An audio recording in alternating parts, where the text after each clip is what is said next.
প্রিয় দর্শক, বাংলাদেশ ওয়েদার আপডেটে সকলকে স্বাগত জানাই। আজ 14 জুলাই 2025। এই মুহূর্তের গুরুত্বপূর্ণ আবহাওয়ার খবর যা দেখা যাচ্ছে, উত্তর বঙ্গোপসাগরে একটি শক্তিশালী ঘূর্ণাবর্ত বা লঘুচাপ তৈরি হয়েছে। এই ঘূর্ণাবর্তটির প্রভাবে আগামী 24 ঘন্টা বা উপকূলবর্তী এলাকার ওপর দিয়ে ঝোড়ো হাওয়া এবং ভারী থেকে অতি ভারী বৃষ্টিপাত অনেক জায়গাতেই হওয়ার সম্ভাবনা রয়েছে। বিশেষ করে বরিশাল, খুলনা বিভাগ, চট্টগ্রাম বিভাগ এবং এদিকে রংপুর, ময়মনসিংহ, সিলেট বিভাগ এবং ঢাকা বিভাগের বিস্তীর্ণ এলাকায় ভারী থেকে অতি ভারী বৃষ্টিপাত অনেক জায়গাতেই হতে পারে। তো আবহাওয়ার এই ক্ষণস্থায়ী যে লঘুচাপ তৈরি হয়েছে সেই সংক্রান্ত বিষয়ে আগামী 24 ঘন্টায় এর প্রভাব কোথায় কীরকম পড়তে পারে তা বিস্তারিত জানানো হবে ভিডিওটির মাধ্যমে। তাই শেষ পর্যন্ত দেখতে থাকুন এবং ভালো লাগলে আপনি যদি নতুন হন তাহলে চ্যানেলটিকে অবশ্যই সাবস্ক্রাইব করে রাখবেন এবং গুরুত্বপূর্ণ আবহাওয়ার খবর সকলকে শেয়ার করে সতর্ক করে দেবেন। এই মুহূর্তে যা দেখা যাচ্ছে প্রিয় দর্শক, যে উত্তর বঙ্গোপসাগরে বরিশাল ও খুলনা বিভাগের খুব কাছাকাছি জায়গায় একটি শক্তিশালী ঘূর্ণাবর্ত তৈরি হয়েছে।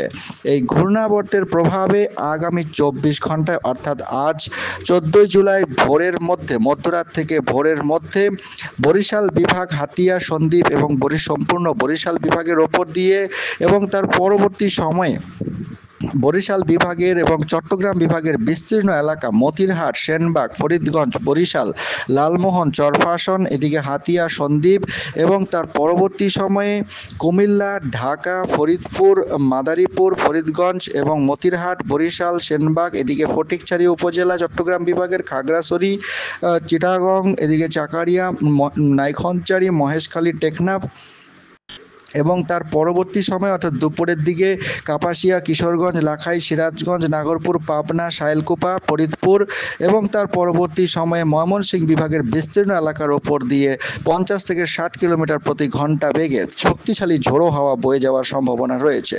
ঘূর্ণাবর্তটি আজ সারাদিন 24 ঘন্টার মধ্যেই কিন্তু শক্তি হারিয়ে এটি স্থলভাগের সঙ্গে মিশে যাবে, মৌসুমী অক্ষরেখার সঙ্গে মিশে যাবে। তবে এর প্রভাবে আগামী 24 ঘন্টায় যা দেখা যাচ্ছে, বৃষ্টিপাত যথেষ্ট পরিমাণে হবে এবং অনেক জায়গাতেই ভারী বৃষ্টিপাতেরও সম্ভাবনা দেখা যাচ্ছে।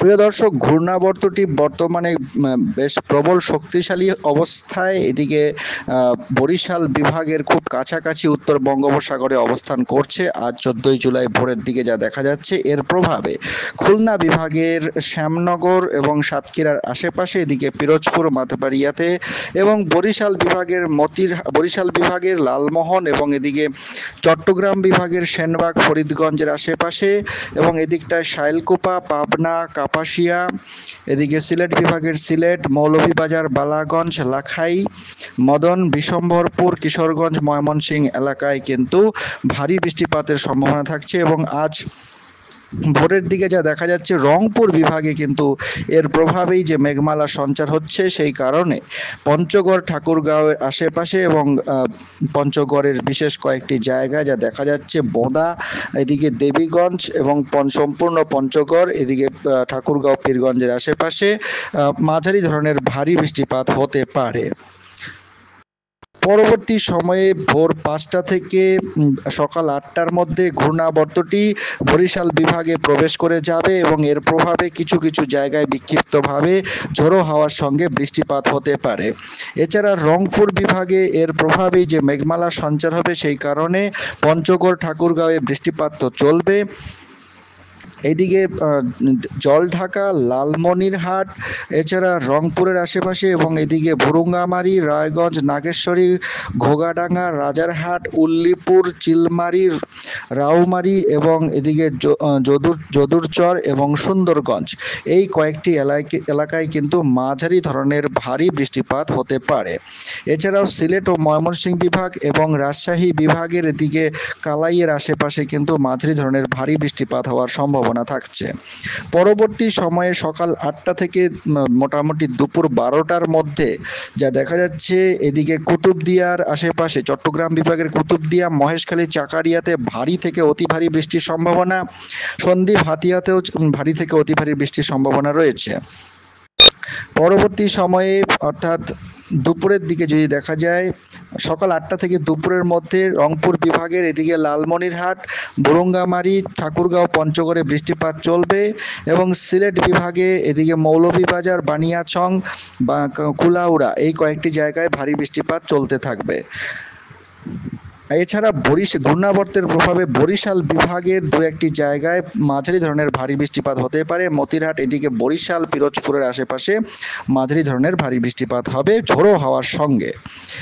দুপুরবেলার দিকে দুপুর 11টা থেকে 2টোর মধ্যে এদিকে ফরিদগঞ্জ, মতিরহাট, মাদারীপুর, বরিশাল, পিরোজপুর, মতবাড়িয়া, খুলনা, লোহাগাড়া, যশোর, সাতক্ষীরা, শ্যামনগর এই কয়েকটি জায়গায়, চট্টগ্রাম বিভাগের চাকারিয়া এদিকে কুতুবদিয়ার আশেপাশে ভারী থেকে অতি ভারী বৃষ্টিপাত, মহেশখালীতে ভারী থেকে অতি ভারী বৃষ্টিপাতের সম্ভাবনা রয়েছে।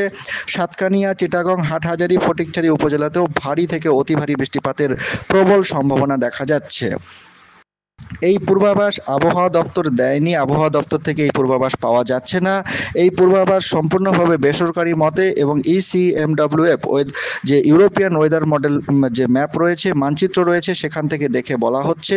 তো আবহাওয়া দপ্তর কিন্তু এটিকে এই ঘূর্ণাবর্তের যে উপস্থিতি সেটা কিন্তু কনফার্ম করেনি, সেটা জানান দেয়নি। তো জানি না কতটুকু মিলবে, তবে আপনারা সতর্ক থাকুন। পরবর্তী সময়ে দুপুর থেকে বিকেলের মধ্যে যা দেখা যাচ্ছে, লাখাই এবং নাসিরনগর, কামালগঞ্জ, ব্রাহ্মণবাড়িয়া এবং ত্রিপুরার বিস্তীর্ণ অংশ এবং ব্রাহ্মণপাড়া, এদিকে কুমিল্লা, হাজীগঞ্জ এবং এদিকে নরসিংদী, কাপাসিয়া, কাতিয়াদি, এদিকে ধামরাই এই কয়েকটি জায়গায় কিন্তু ভারী থেকে অতি ভারী বৃষ্টিপাতের একটা সম্ভাবনা দেখা যাচ্ছে। ঘূর্ণাবর্তটি মোটামুটি দুপুর থেকে বিকেলের মধ্যে খুলনা বিভাগের ওপরে অবস্থান করবে এবং এই কারণে পিরোজপুর, বরিশাল, শ্যামনগর, যশোর, শাইলকুপা, পাবনা এই কয়েকটি জায়গায় মাঝারি ধরনের ভারী বৃষ্টিপাতের সম্ভাবনা থাকছে দুপুর 2টো থেকে বিকাল 5টা বা 6টার মধ্যে। পরবর্তী সময়ে বিকেল থেকে সন্ধ্যার মধ্যে দেখা যাচ্ছে বিশম্বরপুর, সিলেট, মৌলভীবাজার, মদন, ময়মনসিংহের সরিষাবাড়ির আশেপাশে মাঝারি ধরনের বৃষ্টিপাত বজ্রসহ হওয়ার সম্ভাবনা থাকছে। এর পরবর্তীতে রাতের দিকে যদি দেখা যায়, রাত 8টা থেকে মধ্যরাতের মধ্যে বরিশাল বিভাগ ও খুলনা বিভাগে এই ঘূর্ণাবর্তের প্রভাব থাকবে। খুলনা বিভাগের খুলনা এবং এদিকে মোংলা যে বন্দর, বাগেরহাট, শ্রীকান্তপুর এবং শ্যামনগরে বৃষ্টিপাতের সম্ভাবনা রয়েছে। তার পরবর্তী সময়ে মধ্যরাতের দিকে ভারী থেকে অতি ভারী বৃষ্টির সম্ভাবনা দেখা যাচ্ছে এই ঘূর্ণাবর্তের প্রভাবে। মাদারীপুর, মুকসুদপুর, শিবচর, গোপীনাথপুর, টুঙ্গিপাড়া, বাগেরহাট, কাওয়াখালী, অভয়নগর, সাতক্ষীরা এই কয়েকটি জায়গায় ভারী থেকে অতি ভারী বৃষ্টিপাতের প্রবল সম্ভাবনা রয়েছে। এছাড়া মতিরহাট, সেনবাগ, এদিকে সন্দ্বীপের আশেপাশেও ভারী বৃষ্টিপাত হতে পারে। সিলেট বিভাগে মধ্যরাতের মধ্যে আজ মধ্যরাতের মধ্যে বিশম্বরপুর, ময়মনসিংহ বিভাগের বিশম্বরপুর এবং সিলেট বিভাগের এদিকে জয়ন্তিয়াপুর, ছটক বাজারের আশেপাশে মাঝারি ধরনের বৃষ্টিপাত হওয়ার সম্ভাবনা দেখা যাচ্ছে। আগামীকাল 15ই জুলাই ভোরের মধ্যে নাগরপুর, এদিকে নাগরপুর, ধামরাই, দোহার, ফরিদপুর, শিবচর, মুকসুদপুর এবং ঢাকা, এছাড়া বনস্থলী, সিরাজগঞ্জ, তরস, এদিকে ভাঙ্গুড়া, লালপুর, ভেড়ামারা, পাবনা, আলমডাঙ্গা, এছাড়াও যশোর, অভয়নগর, সাতক্ষীরা, নারাইল, গোপীনাথপুর এই কয়েকটি জায়গায় ভারী বৃষ্টিপাত, কোনো জায়গায় অতি ভারী বৃষ্টিপাত হতে পারে। এছাড়া লাকসাম, বেলোনিয়া, এদিকে চৌমোহনী, চট্টগ্রাম বিভাগের রায়পুর, হাজীগঞ্জ, এছাড়া ভোলা, বুরহানুদ্দিন, লালমোহন, চরফাশন ও হাতিয়া এই কয়েকটি জায়গায় কিন্তু ভারী বৃষ্টিপাতের প্রবল সম্ভাবনা রয়েছে। আগামীকাল ভোরের দিকে রংপুর বিভাগের ঠাকুরগাঁও, পঞ্চগড়েও ভারী বৃষ্টিপাত হতে পারে। আগামীকাল মোটামুটি ভোর থেকে সকালের মধ্যে এই যে ঘূর্ণাবর্তটির যে অবস্থান, সেটি রাজশাহী বিভাগের ওপরে অবস্থান করবে এবং সেই কারণে সিরাজগঞ্জ, সরিষাবাড়ি, ময়মনসিংহ বিভাগের মদন, ময়মনসিংহ এবং এদিকে সিংড়া, রাজশাহী, পাবনা, নাগরপুর, কাপাসিয়া, ঢাকা, ফরিদপুর, যশোর, লোহাগাড়া এই কয়েকটি জায়গায়, এছাড়া কুমিল্লা, ফরিদপুর, সেনবাগ, মতিরহাট, লালমোহন, চরফাশন, কালাপাড়া, সন্দ্বীপ এই সমস্ত জায়গাতে, চট্টগ্রাম বিভাগের মহেশখালী, টেকনাফ, চাকারিয়ার, নাইখনচারি এই সমস্ত জায়গায় ভারী থেকে অতি ভারী বৃষ্টির প্রবল সম্ভাবনা দেখা যাচ্ছে। আগামীকালও বৃষ্টিপাতের এই প্রবণতা থাকবে এবং ঘূর্ণাবর্তটি যেটি তৈরি হয়েছে ক্ষণস্থায়ীভাবে, তার প্রভাব আগামী 16 তারিখ এবং তার পরবর্তী সময়ে বৃষ্টিপাত কিন্তু বেশ যথেষ্ট পরিমাণেই হবে বলে মনে করা হচ্ছে। তো আগামী 5 দিন বৃষ্টিপাতের এই প্রবণতা থাকবে। প্রিয় দর্শক, সকলেই সতর্ক থাকুন এবং বৃষ্টিপাতের যদিও যথেষ্ট প্রয়োজন রয়েছে, কারণ যে ভ্যাপসা গরম যেটা রয়েছে সেটি আশা করি আগামী 72 ঘন্টার মধ্যে এবং আজ 14ই জুলাই এবং আগামীকাল 15ই জুলাই এর মধ্যে এই ভ্যাপসা গরম অনেকটাই হয়তো কেটে যাবে, কারণ ঘূর্ণাবর্তটি বাংলাদেশের ওপর দিয়েই যাবে বলে মনে করা হচ্ছে। তো দর্শক, এই ছিল আগামী 24 ঘন্টা থেকে শুরু করে আগামী কয়েকদিনের আবহাওয়ার মোটামুটি একটা পূর্বাভাস, বিস্তারিত পূর্বাভাস 24 ঘন্টার এবং আগামী কয়েকদিনের একটা আভাস দেওয়া হলো। চ্যানেলের সঙ্গে থাকুন নিয়মিত এরকম আপডেট পাওয়ার জন্য। অনেক ধন্যবাদ।